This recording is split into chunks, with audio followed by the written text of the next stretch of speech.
दोस्तों, अगर आप एक गेमर हैं तो आपने AWM राइफल का नाम तो सुना ही होगा। इसे PUBG, free fire, call of duty के अलावा अन्य कई गेम्स में दिखाया गया है। AWM को इंग्लैंड की हथियार बनाने वाली कंपनी एक्यूरेसी इंटरनेशनल द्वारा बनाया गया है, जो कि कुछ सबसे बेहतरीन राइफल्स बनाने के लिए जानी जाती है। AWM यानी कि आर्टिक वारफेयर मैग्नम को दुनिया भर में कई देशों की सेना द्वारा अपनाया गया है, जिनमें कई अन्य देशों के साथ अमेरिकी, जर्मन, रूसी और ब्रिटिश सेना शामिल हैं। इस बेहतरीन राइफल का व्यापक रूप से अपनाया जाना इसकी विश्वसनीयता और सटीकता का सबूत है। AWM स्नाइपर राइफल एक बेहद शक्तिशाली राइफल है और लेजर की तरह सटीक निशाना लगाती है। इस वीडियो में हम देखेंगे कि AWM स्नाइपर राइफल काम कैसे करती है। ब्रिटिश मिलिट्री द्वारा जारी standard Smith and Bender MK2 scope के साथ इसका वजन लगभग 7 किलो है। शुरुआत में इस बोल्ट एक्शन राइफल को 300 विंचेस्टर मैग्नम कारतूस को फायर करने के लिए डिजाइन किया गया था, पर बाद में इसके वेरिएंट्स को ज्यादा बड़ी और पावरफुल 338 लैपुआ मैग्नम कारतूस के लिए भी बनाया जाने लगा। राइफल को फायर करने के लिए शूटर मैगजीन को राइफल में लगाता है और बोल्ट लीवर को ऊपर उठाकर पीछे खींचता है और फिर वापस आगे धकेलकर बोल्ट हैंडल को नीचे गिरा देता है और फिर निशाना लगाकर ट्रिगर दबा देता है। फायरिंग के बाद इस प्रक्रिया को वापस दोहराया जाता है और राइफल अगला राउंड फायर करने के लिए तैयार है। आइए अब इस प्रोसेस को हम डिटेल में देखते हैं। इस राइफल में एक स्प्रिंग लोडेड 5 या 10 राउंड वाली मैगजीन लगी होती है। मैगजीन का डिजाइन कुछ इस तरह का होता है कि कारतूस आगे स्लाइड होकर ही बाहर आ सकता है। राइफल को पहली बार लोड करने के लिए बोल्ट हैंडल को पीछे खींचकर वापस किया जाता है। आगे आते समय बोल्ट मैगजीन में से एक कारतूस को आगे स्लाइड करके चैम्बर में लोड कर देता है।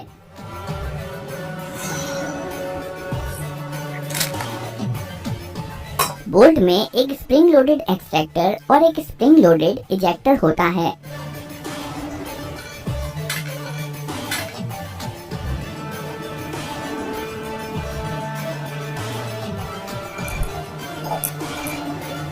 जब कारतूस चैम्बर में लोड होता है तब इसका पिछला हिस्सा एक्सट्रैक्टर में फंस जाता है और साथ ही साथ यह इजेक्टर को स्प्रिंग के विपरीत अंदर की तरफ दबा देता है। बोल्ट हैंडल को नीचे करने से बोल्ट घूम जाता है और इस पर बने लॉकिंग लग्स की मदद से यह राइफल में लॉक हो जाता है, ताकि फायरिंग के दौरान यह अपनी पोजीशन पर मजबूती के साथ बना रहे। राइफल फायर करे इसके लिए कारतूस के पीछे प्राइमर पर एक सख्त चोट करने की जरूरत होती है और ये काम करती है firing pin. Firing pin bolt के अंदर मेन स्प्रिंग के दबाव में रहती है और इसका पिछला छोर कॉकिंग पीस में फिक्स्ड रहता है।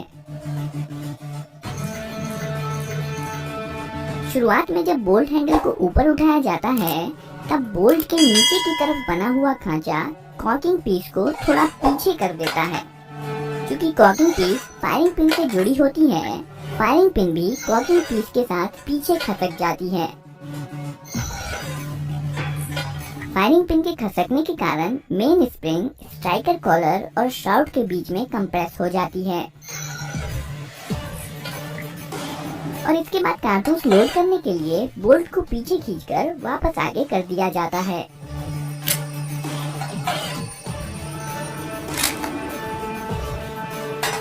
जब बोल्ट कारतूस लोड करके वापस इस पोजीशन पर आ जाता है, कॉकिंग पीस सीयर में अटक जाता है और हैंडल को नीचे करने पर भी कॉकिंग पीस वापस खांचे में नहीं जा पाता है। राइफल की इस पोजीशन को कॉक्ड पोजीशन कहते हैं। इस स्थिति में अगर सीयर को अपनी पोजीशन से हटा दिया जाए तो फायरिंग पिन मेन स्प्रिंग के दबाव में कारतूस पर चोट कर देगी और राइफल फायर कर देगी। पर सीयर अपने आप ही नहीं हटता है। सीयर को अपनी पोजीशन से हटाने के लिए ट्रिगर मैकेनिज्म का इस्तेमाल किया जाता है। AWM में 2 स्टेज वाला ट्रिगर मैकेनिज्म लगा होता है। पहले स्टेज में ट्रिगर बस एक स्प्रिंग के दबाव में होता है और इसलिए इसे आसानी से दबाया जा सकता है। जब ट्रिगर सीयर के कांटेक्ट में आ जाता है, दूसरा स्टेज शुरू हो जाता है। ट्रिगर सीयर एक दूसरे स्प्रिंग के दबाव में होता है और इसलिए ट्रिगर को इससे आगे दबाने के लिए शूटर को दोनों स्प्रिंग के विपरीत बल लगाना पड़ता है और इसलिए स्टेज 2 में ट्रिगर सख्त हो जाता है। यहाँ पर आप देख सकते हैं कि ट्रिगर सीयर में अटका हुआ है। स्टेज 2 में ट्रिगर थोड़ा सा ही दबाने से सीयर फ्री हो जाता है और फायरिंग पिन मेन स्प्रिंग के दबाव में कारतूस के प्राइमर से जा टकराती है।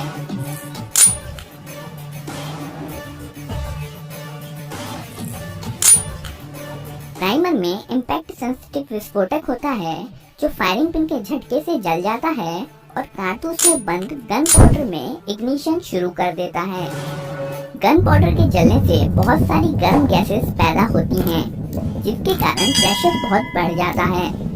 ये प्रेशर बुलेट को बैरल से बाहर की ओर धकेलने लगता है, जिसके कारण बुलेट बैरल से बहुत तेज गति के साथ बाहर निकलती है। बैरल की लंबाई जितनी ही लंबी होती है, गैसेस उतनी ही दूरी तक बुलेट पर फोर्स लगाती रहती हैं और इसलिए बुलेट की गति भी बढ़ती चली जाती है। फायरिंग के बाद शूटर बोल्ट हैंडल को ऊपर उठाकर पीछे खींचता है, जिससे ट्रिगर रीसेट हो जाता है और साथ ही साथ बोल्ट अनलॉक होकर पीछे जाने लगता है। खोखा एक्सट्रैक्टर में फंसे होने के कारण बोल्ट के साथ पीछे जाने लगता है। वहीं इजेक्टर पिन स्प्रिंग के विपरीत दबी होने के कारण खोखे पर बाहर की तरफ बल लगा रही होती है और जैसे ही खोखे को बाहर निकलने की जगह मिलती है, इजेक्टर पिन इसे बाहर फेंक देती है। इजेक्शन के बाद जब बोल्ट को वापस आगे किया जाता है तो बोल्ट एक दूसरे कारतूस को चैम्बर में लोड कर देता है और राइफल अगला राउंड फायर करने के लिए तैयार है।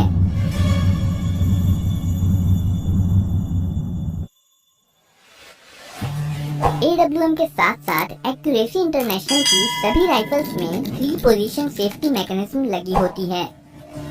ये सेफ्टी लीवर है। सेफ्टी लीवर का इस्तेमाल तभी किया जा सकता है जब राइफल कॉक्ड पोजीशन पर होती है। बोल्ट हैंडल को एक बार ऊपर उठाकर नीचे गिरा देने से कॉकिंग पीस सीयर में अटक जाती है और राइफल कॉक्ड हो जाती है। जब सेफ्टी लीवर सबसे पिछले स्थान पर होती है, तब बोल्ट लॉक हो जाता है और इसे ऊपर नहीं उठाया जा सकता है। और साथ ही साथ एक कैम जो कि सेफ्टी लीवर से जुड़ा हुआ है, फायरिंग पिन को ब्लॉक कर देता है, जिसके कारण ट्रिगर दबाने पर भी राइफल फायर नहीं कर सकती है। जब सेफ्टी लीवर बीच की स्थिति में होती है, तब बोल्ट तो अनलॉक हो जाता है, पर अभी भी फायरिंग पिन ब्लॉक रहती है और इसलिए अभी भी राइफल फायर नहीं कर सकती है। जब सेफ्टी लीवर सबसे आगे की पोजीशन में होती है, तब फायरिंग पिन अनब्लॉक हो जाती है और अब राइफल फायरिंग मोड पर आ जाती है और ट्रिगर दबाने पर फायर कर सकती है।